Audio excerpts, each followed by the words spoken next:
అందరికీ నమస్కారం. ఇప్పుడు మనం ముచ్చమరి పిఎస్లో జరిగిన మిస్సింగ్ కేస్ గురించి, మిస్సింగ్ గర్ల్ కేసు గురించి కొన్ని డీటెయిల్స్ ఇవ్వడానికి ఈరోజు ఇంట్రెస్ట్ పెట్టడం జరిగింది. మన 7th జూలైకి 69/24 కేసులో ముచ్చమరి పిఎస్కి ఒక గర్ల్ మిస్సింగ్ కేసు నమోదైంది. ఈ మిస్సింగ్ కేసులో 9-year-old అమ్మాయి బయట ఆడడానికి వెళ్ళినప్పుడు మళ్ళీ తిరిగి రాలేదని కంప్లైంట్ ఇచ్చారు ఫాదర్. మన ఇన్వెస్టిగేషన్ వెంటనే స్టార్ట్ చేసి పాత ఎస్పీ గారు, ఇన్స్పెక్టర్, ఎస్డిపి అందరు ఆఫీసర్స్కి ఇన్స్ట్రక్షన్ ఇచ్చి ఆ కేసు మీద ఉండమని చెప్పారు. దాంట్లో ముఖ్యంగా మన ఇప్పటి వరకు తెలిసిన విషయంలో ఏముంది, ఆ టైంలో 3 పిల్లలు ఎవరెవరు child in conflict with law ఉన్నారు. 3 ఈ అమ్మాయికి పక్కనే తీసుకువెళ్ళి బలవంతంగా చేసి అత్యాచారం చేసి తర్వాత ఒంట నొక్కేసి చంపేశారు. చంపేసిన తర్వాత బాడీ షిఫ్ట్ చేసి కేసీ కెనాల్ బండ్ దగ్గర పెట్టారు. పెట్టిన తర్వాత మళ్ళీ ఇంటికి వచ్చి ఎవరెవరు CCL child in conflict with law ఉన్నారో వాళ్ళ బంధువుకి చెప్పిన తర్వాత ఈ బంధువు ఎవరెవరైతే ఉన్నారో ఇది మన కేసులో A4 and A5 అయ్యారు. వీళ్ళే అక్కడ వెళ్ళి బాడీ అక్కడి నుంచి తీసుకొని కృష్ణా రివర్లో ఒక పుట్టిలో తీసుకొని మధ్యలో ఆ బాడీ పక్కనే రాయలు కొట్టేసి కింద పెట్టారు.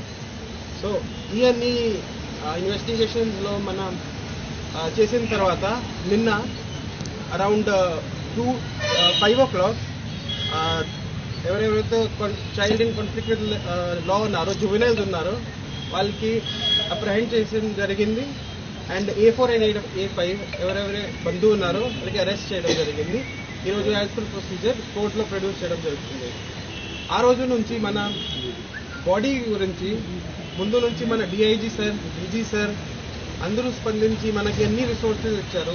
SDRF ఉండొచ్చు, NDRF ఉండొచ్చు, ఇంకా కొత్త డైవర్స్ కూడా ఇచ్చారు, స్కూబా డైవర్స్ కూడా ఇచ్చారు.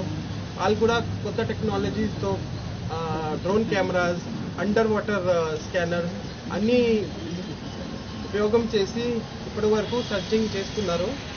దీని కాకుండా dog squad, drone cameras, technical teams అన్ని ఎఫర్ట్స్ మన వాళ్ళు పెడుతున్నారు. ఇప్పుడు కూడా మన సర్చ్ జరుగుతూనే ఉన్నాయి and it will be continued. మన కష్టపడి ఇప్పుడు వరకు చేశారు అండ్ అది కూడా కంటిన్యూ చేద్దాము up till the body is found.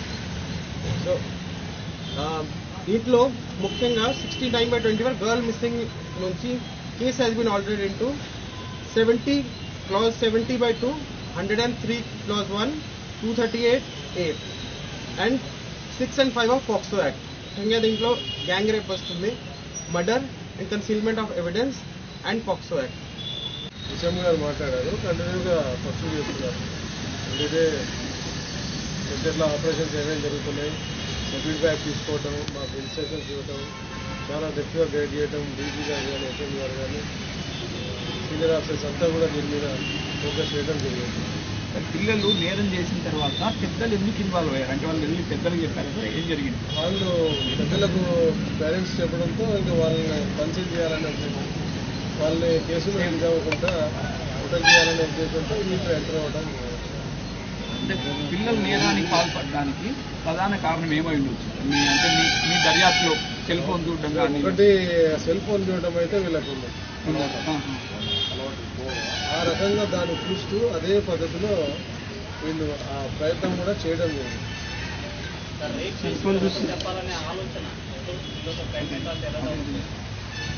ఇట్లా ఆర్క్ దగ్గర లోపల టెంపుల్ ఉంది కదా, ఆ టెంపుల్ దగ్గర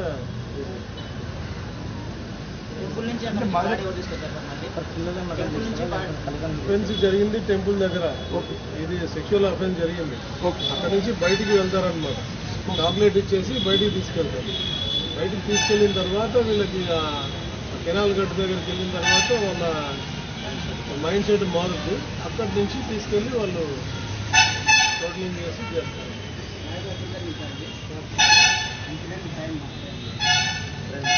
ఎవరైతే దాంట్లో ఇన్వాల్వ్ అయి ఉన్నారో వాళ్ళు చెప్పిన సమాచారం మేరకు సాక్ష్యాలన్నీ కూడా సేకరించిన తర్వాత నిరూపణ చేసుకున్న తర్వాతనే ఈ చర్యలన్నీ కూడా తీసుకోవడం జరిగింది.